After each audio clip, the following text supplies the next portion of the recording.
কিন্তু ওরা কেরাত সম্মেলন করবে, মসজিদ বানাবে, হাফেজদেরকে দাওয়াত খাওয়াবে। বাবারা, প্রতিদিন দরকার হলে একটা করে খাসি দিব, হাফেজ এতিমেরা খাও, ঠিক কিনা বলে? প্রতি সপ্তাহে খাসি মারে মাদ্রাসায়, হাফেজেরা খায়া দোয়া করে আর পিতার জীবনে করে আমি জান্নাত পাইয়া গেছি। জান্নাত তোমার কপালে হবে না।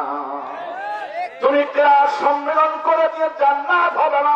আল্লাহ পাক বলছে ওয়াল্লাযীনা ইউমিনুনা বিমা উনজিলা ইলাইকা ওয়া মা উনজিলা মিন ক্বাবলিকা ওয়া বিল আখিরাতি হুম ইউকিনুন।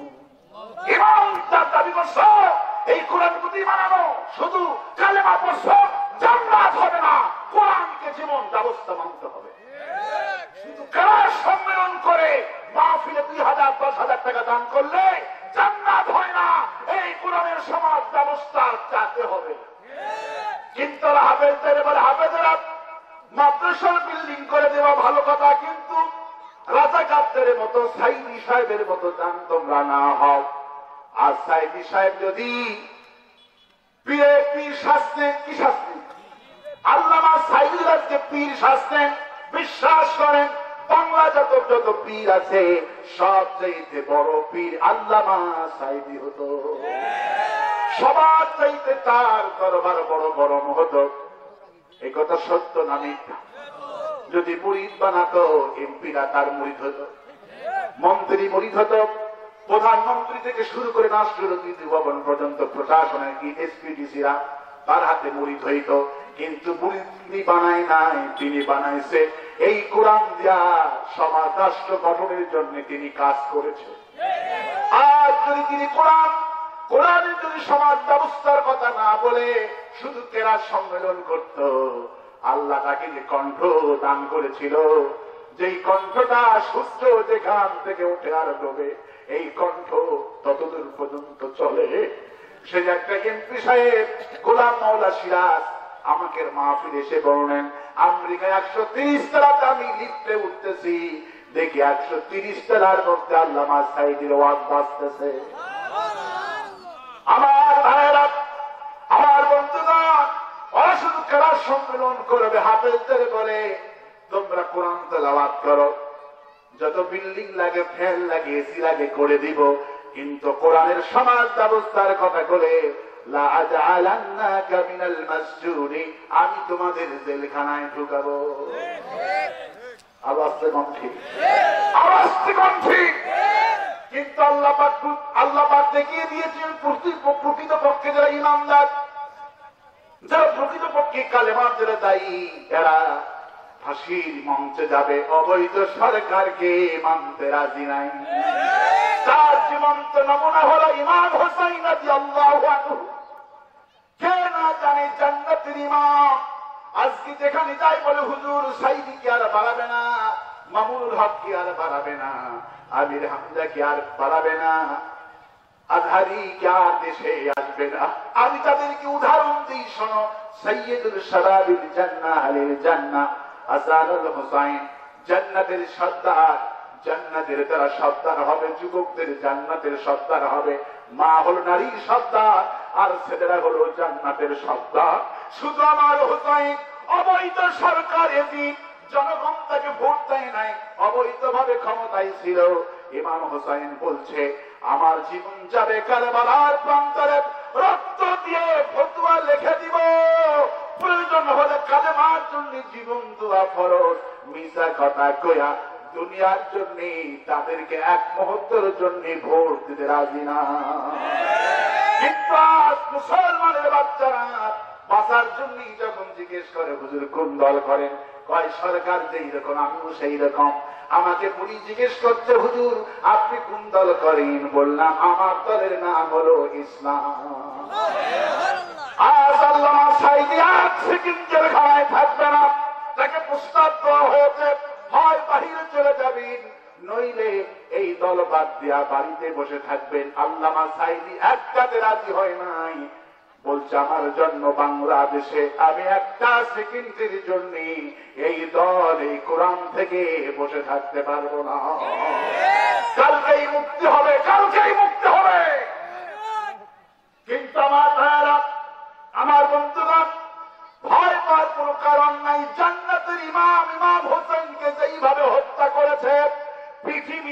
দ্বিতীয় কোন হত্যাকাণ্ড এরকম করে ঘটবে না।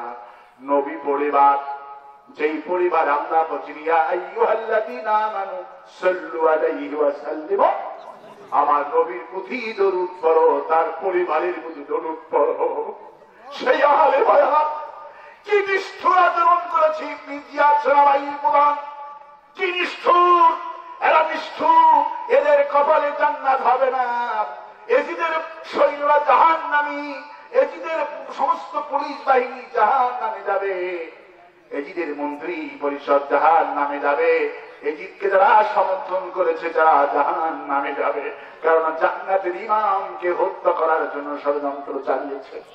একটা মাত্র অপরাধ, কয়টা অপরাধ? 8ই মুহররম পানি বন্ধ করে দিল, কয় মুহররম? 8ই মুহররম পানি বন্ধ করে দিয়েছে।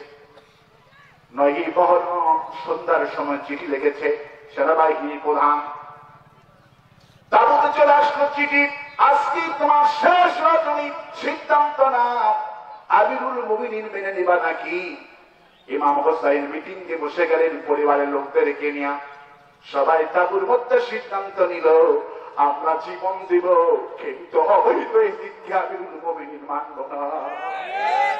প্রয়োজন হলে আল্লাহ এই কারবালার প্রান্তরে রক্ত দিয়ে ফতোয়া আমরা লিখে দেব, পৃথিবীর মানুষকে দেখাবো, আমরা যদি আজ আমিরুল অবৈধ সরকারকে মেনে নিই ইতিহাস কলঙ্কিত হবে, দুনিয়ার পার্থিব কয়েকদিন মধ্যে তো আমাদের হবে। আমরা যদি আজ অবৈধ সরকারের থেকে বেঁচে যাই, ইতিহাস আর কোরআন ক্ষমা করবে না। এই জন্য সিদ্ধান্ত নিল প্রয়োজন হলে জীবন দেব। ইমাম হোসেন ঘুমে একটু কাঁদ নিতে গেলেন, শরীরটা ক্লান্তি, ঘুম থেকে উঠে হাওমাও করে কাঁদছে আর বলছে তোমরা তো সবাই দেখেছো আমি একটু নিদ্রায় গেছিলাম। হ্যাঁ দেখেছি। বললো আমি দেখলাম একটু নিদ্রায় গেছি, দেখি তাবুর ভেতরে আমার নানা জান চলে এসেছে, দেখলাম নানার পিছনে মা, মার পিছনে আব্বা, আব্বার পিছনে বড় ভাই, দেখি নানার হাতে একটা পেয়ালা, জিজ্ঞেস করলাম নানু ভাই হাতি কি? নানা বলল হুসাইন 8 তারিখ থেকে মুহররমের 8 তারিখ থেকে আজ 9 তারিখ তোমার পানি বন্ধ, কলিজার টুকরা সন্তানেরা দুধ বন্ধ হয়ে গেছে, তোমার পরিবার আজকে পিপাসিত, এই মরুভূমিতে কত কুকুরগুলি পানি পায়, কিন্তু তোমাকে পানি বন্ধ করে দিয়েছে, তোমার কলিজা ফেটে যাচ্ছে। তুমি যে সিদ্ধান্ত নিয়েছ আর তোমার পরিবার যে সিদ্ধান্ত নিয়েছে জীবন দেওয়া, এই সিদ্ধান্তে আল্লাহ 100% খুশি, আমি নানা 100% খুশি আছি। হোসাইন তোমার কলিজায় তো ফেটে যায় পানির পিপাসায়, আগামীকাল সূর্য ডুবু ডুবু হওয়ার আগে আমার হাতে পানি দেখছো, এটা কাল কাউসার, এটা কাউসার, এই কাউসার আগামীকালকে আমি তোমাকে পান করবো, জান্নাতে যাওয়ার আগ পর্যন্ত আর পিপাসা লাগবে না। আমার ভাইয়েরা, রক্তমাখা ইসলাম আর বন্ধুগণ 72 জন সৈন্যকে হত্যা করেছেন, আর 10,000 সৈন্য মিলে হত্যা করেছে 72 জনকে। এখানেই শেষ নয়, ইবনে জিয়াদ আল্লাহর অভিশাপ, ইমাম হোসাইনের কাল্লাটা, কাল্লার মধ্যে কুফা আছে, মুখের মধ্যে বাঁশ দিয়া সকাল 10টার সময় কুফাবাসীদেরকে আহ্বান করছে, এসব তোমাদের নাকি জান্নাতের নেতা, দেখো মাথার কাটায়া মুখের মধ্যে বাঁশ দিয়া সূর্যের দিকে করে চেহারাটা লাল মাখা চেহারা, জান্নাতি চেহারাকে রোদের দিকে রেখে দিয়েছে। কি নির্মম মৃত্যুর পর ইমাম হোসেন রাশের সঙ্গে তার এই দেহটা 40টি ঘোড়া নিয়ে হাড্ডি গুড্ডি গোস্ত বালুর সাথে মিশে দিয়েছে, হোসাইনের কোন দেহ পাওয়া যায় না।